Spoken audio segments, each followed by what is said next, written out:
Hello student, in this video we are going to start chapter 2nd of business study. Name of the chapter is forms of business organization.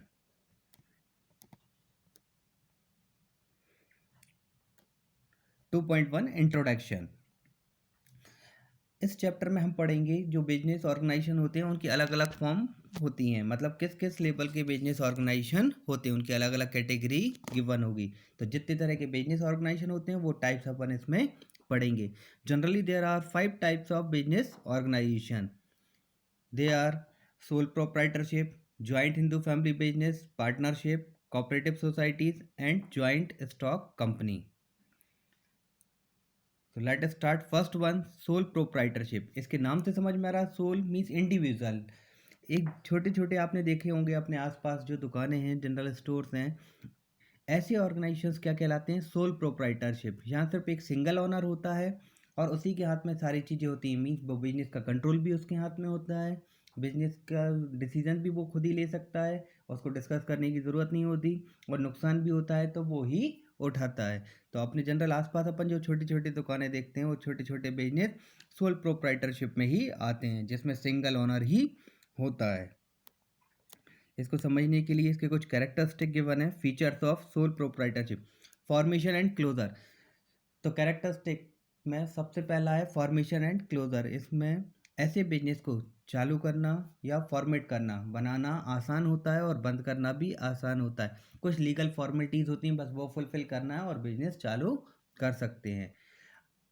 और इसमें कोई separate law नहीं है कब बंद करना है। ये एक इंडिविजुअल पर्सन ओनर रहता है तो आराम से कभी भी चालू किया जा सकता है और कभी भी बंद किया जा सकता है।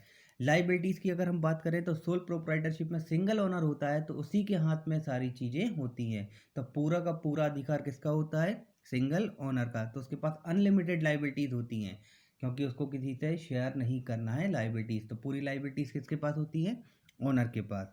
तो सोल प्रोप्राइटरशिप एक ऐसा बिजनेस है जिसमें ओनर के पास अनलिमिटेड लाइबिलिटीज़ होती हैं। Third, sole risk bear and profit. इसमें क्या रहता है कि जो बिजनेस का ओनर है वो सिंगल पर्सन ही होता है, तो जो रिस्क रहती है किसकी, लॉस के चांसेस जो रहते हैं, तो वो भी अगर लॉस होता है तो वो भी किसको उठाना है? सिंगल ओनर को।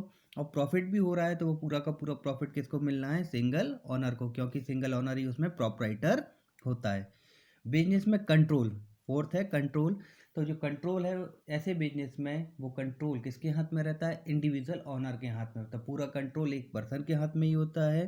तो उसको कैसे अपने बिजनेस को कंट्रोल करना है, तो उसको किसी से डिस्कस करने की ज़रूरत नहीं है। वो अपने प्लान अपने बिजनेस में चला सकता है, अपने हिसाब से बिजनेस को ऑपरेट करता है और वे अपने नियमों के हिसाब से। मीन्स कंट्रोल किसके हाथ में हुआ? सिंगल ओनर के हाथ में। Fifth, no separate entity in the eye of the law, no distinction is made between sole trader and business.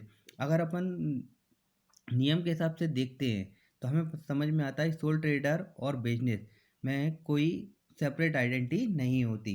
तो जो जनरल बिजनेस है उसमें कोई अलग से कोई लॉ नहीं है। सोल प्रोप्राइटरशिप में सिर्फ एक कुछ ही नियम को पालन करते हुए सिर्फ गवर्नमेंट की गाइडलाइंस को फॉलो करना, बाकी जनरल सारी चीज़ें अपने हिसाब से ही करना होती हैं।